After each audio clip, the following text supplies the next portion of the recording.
I love Howard Stern. I'm a big fan of Howard Stern. And did you see the movie Private Parts? No, I can't say that I did. Great movie, but it was interesting because it was, and he was in the movie obviously, and it seemed like it was fairly accurate, but it was basically a biography on his life and how he made it big. But I remember one of the big things, and obviously Howard Stern is a much different kind of humor. He makes this conversation look completely benign and all that. But anyway, but there were certain things that he said on the air and in the movie at least, and I think that this was part of his real life too, was that he would bring those real personal items into it. I mean, his wife had a miscarriage, and in the movie he went on and he kind of made light of that, which I think would be probably crossing the line when we talk about crossing the line. But how does that work? I mean, do comedians do that? And is it supposed to be the understanding of their families that, hey, when something like this happens that I maybe don't want to leave the house, 100 people are going to hear it at the nightclub the next week?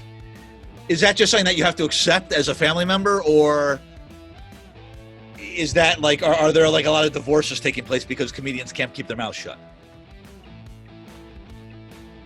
I don't know the answer to that.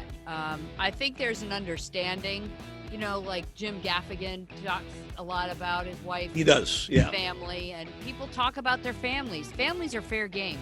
There is so much content in with your family. Because it's true. It's your life and how you see things. And you know what? If we didn't have families, we wouldn't have comedy. I joke about being adopted.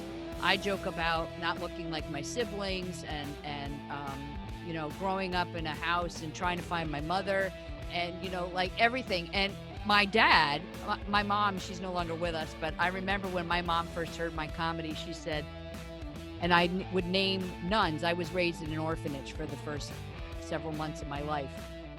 And my mom, and I made names up of nuns. I don't know the names of the nuns, but I made up their names. And my mom's like, Terry Ann, those aren't the names of the nuns at the orphanage. And my dad's like poking her going, she made the names up. It's supposed to be comedy.